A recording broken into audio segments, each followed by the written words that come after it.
Welcome back to clean news MP. चलिए देखते हैं मध्य प्रदेश की 25 फटाफट बड़ी खबरों को। इससे पहले आप न्यूज को कहां से देख रहे हैं हमें कमेंट में बताना बिल्कुल ना भूलें। साथ ही हमारे फेसबुक पेज को भी फॉलो करें। फेसबुक पेज का लिंक डिस्क्रिप्शन में दिया गया है। राज्य सेवा परीक्षा 2021 की ऑनलाइन आवेदन फिर से शुरू। मध्य प्रदेश लोक सेवा आयोग के उम्मीदवारों के लिए बड़ी खबर है। राज्य सेवा परीक्षा 2021 और राज्य वन सेवा परीक्षा 2021 के तहत भर्तियों के लिए फिर से आवेदन की प्रक्रिया कल से शुरू कर दी है। उम्मीदवार आधिकारिक वेबसाइट mppsc.mp.gov.in के जरिए आवेदन कर सकते हैं। आवेदन की लास्ट डेट 27 मई 2022 निर्धारित की गई है। इस संबंध में MPPSC ने अपनी आधिकारिक वेबसाइट पर नोटिस जारी किया। अधिक जानकारी के लिए उम्मीदवार जारी नोटिस को चेक कर सकते हैं। आंगनबाड़ियों में खुशियां बिखेरने सीएम शिवराज निकलेंगे ठेला लेकर, जुटाएंगे खिलौने। मुख्यमंत्री शिवराज सिंह चौहान आज मंगलवार को राजधानी की सड़कों पर हाथ ठेला लेकर निकलेंगे और समाज के लोगों से आंगनबाड़ी के बच्चों के लिए खिलौने और अन्य आवश्यक सामग्री जुटाएंगे। उन्होंने अपील की है कि जिन बच्चों के पास खेलने कूदने या पढ़ने की सामग्री नहीं है, जो बच्चे अंडरवेट हैं, इनके प्रति सरकार के साथ समाज भी आगे बढ़कर आए। मुख्यमंत्री शिवराज सिंह चौहान हाथ ठेला लेकर भोपाल के अशोका गार्डन क्षेत्र से सामग्री एकत्रीकरण के अभियान का शुभारंभ करेंगे। अभियान की रूपरेखा पर चर्चा के लिए मुख्यमंत्री ने मंत्रालय में बैठक बुलाई। खारे पानी को बनाएंगे मीठा। भिंड जिले की एक गोहद में लगेगा मध्य प्रदेश का पहला डिसलिनेशन प्लांट। खारे पानी को मीठा बनाने के लिए गोहद में प्रदेश का पहला डिसलिनेशन प्लांट लगाया जाएगा। सब कुछ ठीक रहा तो आने वाले वर्षों में गोहद के गांव से खारे पानी की समस्या खत्म हो जाएगी। अभी तक इस तरह के प्लांट देश में शिमला, चेन्नई, अंडमान, गुजरात, तमिलनाडु, लक्षद्वीप और आंध्र प्रदेश में लगाए गए हैं। यहाँ खारे पानी को डिसलिनेशन प्लांट में पीने योग्य बनाकर सप्लाई किया जाता है। Collector doctor Satish Kumar S का कहना है कि प्लांट की DPR तैयार करवा ली है, जल्द ही इस पर काम शुरू होगा। मध्य प्रदेश के 13 जिलों में कांग्रेस का एक भी विधायक नहीं, वरिष्ठ नेता संभालेंगे मोर्चा। मध्य प्रदेश के 52 जिलों में से 13 ऐसे हैं जहां से कांग्रेस का एक भी विधायक नहीं। अगले साल विधानसभा चुनाव होने हैं। इसे देखते हुए पार्टी ने इन जिलों में वरिष्ठ नेताओं को मोर्चा संभालने की जिम्मेदारी दी है। इसमें पूर्व मुख्यमंत्री दिग्विजय सिंह, सुरेश पचौरी, कांतिलाल भूरिया, अरुण यादव, नेता प्रतिपक्ष डॉक्टर गोविंद सिंह, अजय सिंह, राजमणि पटेल सहित अन्य नेता शामिल हैं। ये न सिर्फ इन जिलों में सक्रियता बढ़ाएंगे बल्कि पार्टी नेताओं और कार्यकर्ताओं के साथ बैठक भी करेंगे। जिले में काम करने वाले विभिन्न संगठनों से संवाद बढ़ाकर उन मुद्दों पर काम करेंगे जो मतदाताओं को प्रभावित करते हैं। 2 जून को घोषित हो सकते हैं स्थानीय निकायों के चुनाव। आयोग ने की तैयारी। राज्य निर्वाचन आयोग ने पंचायत और नगरीय निकायों के चुनाव कराने की तैयारियां पूरी कर ली हैं। अब सिर्फ नगरीय निकाय और पंचायतों के आरक्षण का इंतजार है। ये 26 मई तक पूरा हो जाएगा। इसके बाद आयोग चुनाव कार्यक्रम को अंतिम रूप देगा। सूत्रों के मुताबिक मानसून की स्थिति को देखते हुए पंचायत चुनाव पहले कराए जाने की संभावना है। सरकार की ओर से भी इसका आग्रह किया गया, क्योंकि बारिश में ग्रामीण क्षेत्रों में मतदान केंद्र तक मतदान दल के पहुंचने में परेशानी हो सकती है। सुप्रीम कोर्ट ने भी इस संबंध में आयोग को निर्णय लेने की स्वतंत्रता दी है। उज्जैन में नए कलेक्ट्रेट भवन का लोकार्पण 26 मई को सीएम शिवराज जाएंगे। कोठी महल के पास बने नए कलेक्ट्रेट भवन का लोकार्पण करने मुख्यमंत्री शिवराज सिंह चौहान 26 मई को आएंगे। वे महाकाल कॉरिडोर का मुआयना कर राष्ट्रपति रामनाथ कोविंद के आगमन की तैयारियां देखेंगे। कलेक्ट्रेट भवन का निर्माण लोक निर्माण विभाग की पब्लिक इम्प्लीमेंटेशन यूनिट ने किया है। निर्माण पर 27 करोड़ रुपए खर्च हुए। भवन का निर्माण पिछले वर्ष ही पूर्ण हो जाना था, पर लॉकडाउन और अन्य कारणों से नहीं हो सका। 4 मंजिला भवन के हर कक्ष में प्राकृतिक हवा, पानी, रोशनी, अग्नि सुरक्षा का अच्छा इंतजाम है। पेट्रोल डीजल की कीमतों से बड़ी महंगाई से जल्द नहीं मिलने वाली राहत। केंद्र सरकार ने भले ही पेट्रोल डीजल की कीमतों में कमी कर दी, लेकिन इसका प्रत्यक्ष रूप से कोई विशेष असर महंगाई पर नहीं पड़ेगा। लोगों को उम्मीद है कि पेट्रोल डीजल की कीमतें कम होने से किराना, निर्माण सामग्री सहित अन्य चीजों के दाम में कमी आएगी, लेकिन व्यापारियों के मुताबिक इतनी जल्दी कीमतें कम होने की संभावना नजर नहीं आ रही। इसका कारण यह भी है कि जब तक ईंधन के दाम में अस्थिरता रहेगी, तब तक अन्य चीजों के दाम में कमी नहीं आएगी। अर्थशास्त्रियों के अनुसार प्रत्येक वस्तु के दाम अधिकतम पर तय किए जाते हैं। ऐसे में ईंधन की कीमतें कम होने से इतनी जल्दी महंगाई पर असर देखने को नहीं मिलेगा। राष्ट्रपति रामनाथ कोविंद 29 मई को उज्जैन आएंगे। इन कार्यक्रमों में होंगे शामिल देश के 14वें राष्ट्रपति रामनाथ कोविंद 29 मई को धर्मनगरी उज्जैन आ रहे हैं। वे उज्जैन आने वाले 9वें राष्ट्रपति होंगे। उनके पहले क्रमशः प्रणब मुखर्जी, प्रतिभा पाटिल, KR नारायणन, शंकर दयाल शर्मा, R वेंकटरमन, ज्ञानी जय सिंह, डॉक्टर सर्वपल्ली राधाकृष्णन और डॉक्टर राजेंद्र प्रसाद आ चुके हैं। पद्म भूषण साहित्य वाचस्पति पंडित सूर्य नारायण व्यास के सबसे छोटे सुपुत्र और लेखक राजेश शेखर व्यास ने बताया कि ज्योतिर्लिंग महाकाल मंदिर दर्शन की अभिलाषा और अखिल भारतीय कालिदास समारोह की ख्याति राष्ट्रपतियों को उज्जैन खींच लाई है। जुलाई से बढ़ेंगी 10 उड़ानें, यात्रियों को होगा फायदा। इंदौर एयरपोर्ट से उड़ानों का आंकड़ा एक बार फिर से बढ़ने जा रहा है। जुलाई में इंदौर एयरपोर्ट से 10 उड़ानें शुरू होंगी। उड़ान कंपनीज ने इस संबंध में एयरपोर्ट प्रबंधन को सूचना दी। दरअसल 1 अप्रैल से एयरपोर्ट रात 11 से सुबह 6 बजे तक बंद रखने के कारण रात की उड़ानें बंद हो गई थी। प्रधानमंत्री की एयर इंडिया वन विमान की इंदौर एयरपोर्ट पर लैंडिंग और मुड़कर वापस जाने के लिए रनवे के टर्न पैड चौड़े किए जा रहे हैं। इसके लिए रात 11 से सुबह 6 बजे तक एयरपोर्ट बंद किया जा रहा है। पहले यह समय रात 10 बजे से सुबह 5 बजे तक था। इस कारण 14 से अधिक उड़ानें प्रभावित हो रही थीं। उच्च शिक्षा विभाग ने 272 कॉलेजेस को ई प्रवेश प्रक्रिया में शामिल किया। कुल संख्या हुई 1272। प्रदेश के सरकारी और निजी कॉलेजेस में स्नातक व स्नातकोत्तर के लिए पहले चरण की प्रवेश प्रक्रिया के लिए रजिस्ट्रेशन 17 मई से शुरू हो गए। रजिस्ट्रेशन की शुरुआत में 363 कॉलेजेस ने उच्च शिक्षा विभाग को जानकारी पोर्टल पर अपलोड नहीं की थी, जिसके कारण इन्हें प्रवेश प्रक्रिया में शामिल नहीं किया था।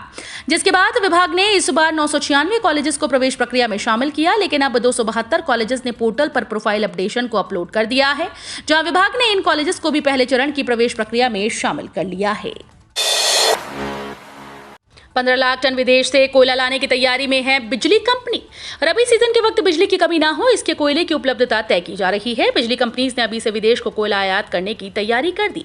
करीब 15 लाख टन कोयला विदेश से खरीदा जाएगा। इसमें करीब 2000 करोड़ रुपए व्यय होंगे। जाहिर है कि बिजली उत्पादन के लिए इस अतिरिक्त भार को बिजली कंपनीज उपभोक्ताओं पर ही डालेंगी। विशेषज्ञों का दावा है कि करीब 1 रुपए प्रति यूनिट बिजली के दाम में अतिरिक्त बढ़ोतरी होगी। हालांकि ऊर्जा सचिव संजय दुबे ने पहले ही माना था कि विदेश से कोयला लाने में 25 से 30 पैसे प्रति यूनिट का मामूली इजाफा होगा। मध्य प्रदेश के पेंशनर्स में बड़ी नाराजगी, आंदोलन की तैयारी, पेंशन एरियर्स समेत भत्ते की मांग। मध्य प्रदेश की बिजली कंपनी के पेंशनर्स की महंगाई भत्ते में देरी के चलते अब पेंशनर्स में नाराजगी बढ़ने लगी है और अब वे धरने प्रदर्शन के बाद आंदोलन की तैयारी में है। पेंशनर्स एसोसिएशन का कहना है कि पेंशनर्स को देश में 34 महंगाई राहत, जबकि मध्य प्रदेश में महज 17% महंगाई राहत दी जा रही है।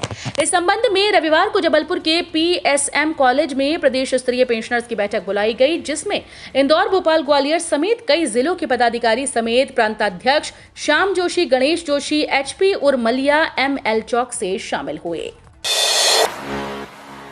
किसानों के लिए बड़ी खबर, इस योजना के लिए रजिस्ट्रेशन शुरू, 1 लाख तक मिलेगा लाभ। मध्य प्रदेश के किसानों के लिए अच्छी खबर है। बलराम तालाब योजना के लिए रजिस्ट्रेशन शुरू हो गया है। इसके तहत किसान खेत में तालाब बनवाने के लिए 1 लाख तक अनुदान ले सकते हैं। बलराम तालाब योजना के लिए वे किसान आवेदन कर सकते हैं जिन्होंने ड्रिप या स्प्रिंकलर सेट लगाए हों, जिनके पास तालाब बनाने के लिए अपनी जमीन हो, भूमि पर किसी भी प्रकार का निर्माण कार्य ना हो।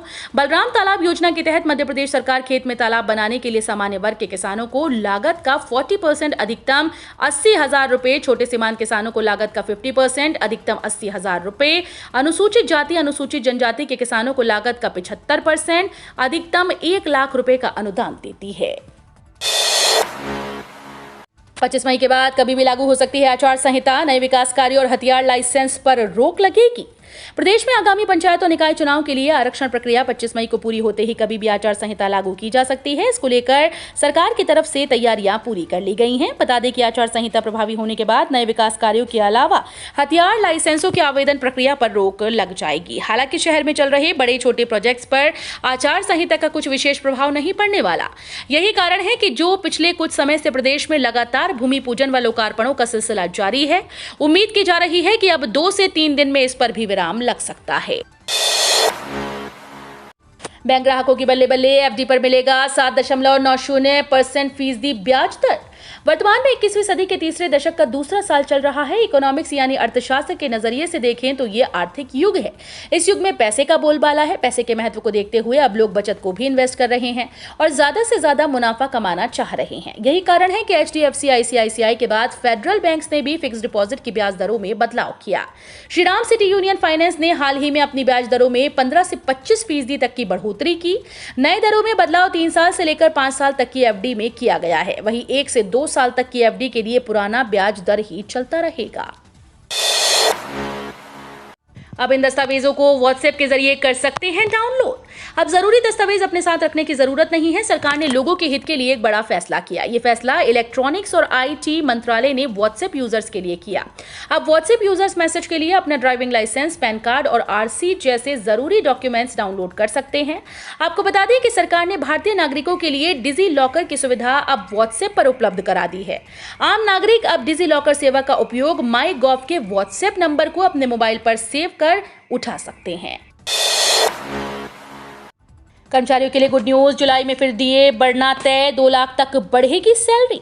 केंद्रीय कर्मचारियों पेंशनर्स को एक बार फिर से गुड न्यूज मिलने वाली है। रिपोर्ट्स की माने तो जुलाई में केंद्रीय कर्मचारियों का महंगाई भत्ता 4% तक फिर से बढ़ सकता है।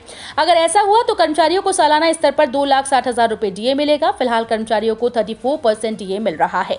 इस बढ़ोतरी के बाद ये 38% हो जाएगा। दरअसल वर्तमान में 7th पे कमीशन के तहत सभी केंद्रीय कर्मचारियों और पेंशनर्स को 34% की दर से डीए और डीआर मिल रहा है। भारत और अमेरिका ने निवेश को बढ़ावा देने के लिए किए समझौते पर हस्ताक्षर। जापान में चल रहे क्वाड शिखर सम्मेलन में भारत और अमेरिका ने सोमवार को देश के प्रमुख क्षेत्रों में अमेरिकी निवेश को बढ़ावा देने के लिए एक निवेश प्रोत्साहन समझौते पर हस्ताक्षर करे। क्वाड समिट के दौरान विदेश सचिव विनय क्वात्रा और US international development finance corporation के सीईओ स्कॉट नाथन ने भारत यूएस से निवेश प्रोत्साहन समझौते पर हस्ताक्षर किए। एमईए प्रवक्ता अरिंदम बागची ने ट्वीट किया कि विदेश सचिव विनय क्वात्रा और सीईओ DFC गॉव स्कॉट नाथन ने भारत यूएस से निवेश प्रोत्साहन समझौते पर हस्ताक्षर किए। मध्य प्रदेश में मंकी पॉक्स को लेकर अलर्ट, मंत्री ने कहा अभी यहां कोई केस नहीं। मध्य प्रदेश के गृह मंत्री नरोत्तम मिश्रा ने बताया कि सभी जिलों में मंकी पॉक्स को लेकर सतर्कता बरतने के निर्देश दे दिए गए हैं। वर्तमान में प्रदेश में मंकी पॉक्स का कोई भी केस नहीं है। उन्होंने ये भी बताया कि प्रदेश में पिछले 24 घंटों में कोरोना संक्रमण के 32 नए केस आए, वहीं 22 मरीज ठीक हुए। वर्तमान में प्रदेश में कुल एक्टिव केस 275, संक्रमण दर 0.53% और रिकवरी रेट 98.70% है। आरक्षण के कारण गड़बड़ाई व्यवस्था, बारिश में पहली बार होंगे चुनाव। सुप्रीम कोर्ट द्वारा अन्य पिछड़ा वर्ग आरक्षण पर स्थिति स्पष्ट करने के बाद अब मध्य प्रदेश में ग्राम पंचायत चुनाव की तैयारियां जोरों पर हैं। राजधानी सहित सभी जिलों की पंचायतों में मुख्य कार्यपालन अधिकारी और निर्वाचन अधिकारी आरक्षण की प्रक्रिया में जुटे हैं। ये प्रक्रिया 25 मई तक पूरी की जानी है। हालांकि आरक्षण को लेकर हुई खींचतान की वजह से ग्राम पंचायत चुनाव का समय गड़बड़ा गया है। अब तक ये चुनाव जनवरी और फरवरी में होते आ रहे थे, लेकिन इस बार चुनाव जून जुलाई यानी बारिश के महीने में हो सकते हैं। इंदौर में अपने खेल मैदान को बचाने के लिए आंदोलन की राह पर अंतर्राष्ट्रीय खिलाड़ी।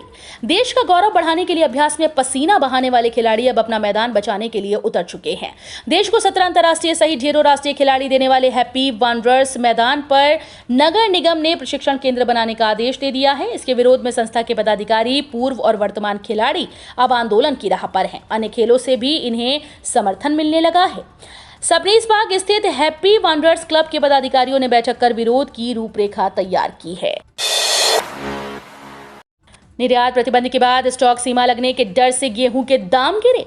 सरकार ने बीते दिनों गेहूं के निर्यात पर प्रतिबंध लगा दिया। अब खबर आ रही है कि सरकार स्टॉक सीमा लागू करने पर भी विचार कर रही है। केंद्रीय खाद्य व नागरिक आपूर्ति विभाग से इस बारे में खबरें बाहर आ रही हैं कि केंद्र सरकार 5 जून के बाद गेहूं पर स्टॉक सीमा का निर्धारण कर सकती है। इस साल सरकार का लक्ष्य 444 लाख टन गेहूं खरीदने का था, परंतु सरकार 30 अप्रैल तक 180 लाख टन ही खरीद कर पाई। अगर केंद्र सरकार ने एक्सपोर्ट पर पाबंदी लगाने के बाद अब स्टॉक सीमा भी लगा दी तो गेहूं के दाम MSP से 200 से 250 रुपये नीचे आ सकते हैं। 31 मई को तय होगा जिला पंचायत अध्यक्ष पद का आरक्षण। मध्य प्रदेश में जिला पंचायत अध्यक्ष पद का आरक्षण 31 मई को जल एवं भूमि प्रबंध संस्थान भोपाल में तय होगा। पंचायत राज संचालनालय ने सोमवार को कलेक्टर्स को इस संबंध में दिशा निर्देश जारी कर दिए। इसकी सूचना सभी कलेक्टर और जिला पंचायत के कार्यालय में 25 मई को चस्पा कर दी जाएगी। संचालक पंचायत राज आलोक कुमार सिंह ने बताया कि जिला पंचायत अध्यक्ष पद के आरक्षण की प्रक्रिया 12 बजे से आरंभ होगी। मध्य प्रदेश के किसानों से संवाद करेंगे प्रधानमंत्री नरेंद्र मोदी। 31 मई को होगा सम्मान निधि का वितरण। प्रधानमंत्री नरेंद्र मोदी 31 मई को शिमला में हो रहे प्रधानमंत्री किसान सम्मान निधि के राशि वितरण कार्यक्रम से मध्य प्रदेश के किसानों से वीडियो कॉन्फ्रेंसिंग के माध्यम से संवाद करेंगे। इसकी तैयारियों के लिए मुख्यमंत्री शिवराज सिंह चौहान ने सोमवार को अधिकारियों के साथ बैठक की और तैयारियों के निर्देश दिए। मुख्यमंत्री ने कहा कि प्रधानमंत्री हितग्राहियों को किसान सम्मान निधि राशि का वितरण करेंगे। इसमें वे जिन हितग्राहियों से संवाद करेंगे उनके चयन को अंतिम रूप जल्द दिया जाएगा। साथ ही विभिन्न योजनाओं से जो लाभ मिला है उसका विवरण भी एकत्र करें। आमजन को इस कार्यक्रम से जोड़ने की व्यवस्था की जाए। विश्वविद्यालय परिसर के पेड़ कितना सोख रहे हैं कार्बन, इस पर हो रहा है शोध। भविष्य में मिलेगा कार्बन क्रेडिट। बरकतउल्ला विश्वविद्यालय के परिसर में लगे पेड़ों के कार्बन स्टोरेज का पता लगाया जा रहा है। इसके तहत विश्वविद्यालय परिसर में 60 प्रजातियों के करीब 15,000 पेड़ों का दस्तावेजीकरण किया गया है। इसमें दर्ज किया जा रहा है कि प्रत्येक प्रजाति के पेड़ों की आयु, उसके कार्बन सोखने की क्षमता क्या है, वो हर दिन, महीने और साल में कितनी कार्बन डाइऑक्साइड गैस सोखता है और अपने अंदर कार्बन का कितना भंडारण करके रखता है। पर्यावरण विभाग के विभागाध्यक्ष डॉक्टर विपिन व्यास अपनी टीम के साथ ये शोध करने में जुटे हैं। व्यास का कहना है कि इससे भविष्य में कार्बन ट्रेडिंग की जा सकेगी और आर्थिक लाभ भी लिया जा सकेगा। तो ये थी आज की 25 फटाफट बड़ी खबरें। अगर आपको न्यूज़ पसंद आई हो तो वीडियो को लाइक और शेयर जरूर करें। धन्यवाद।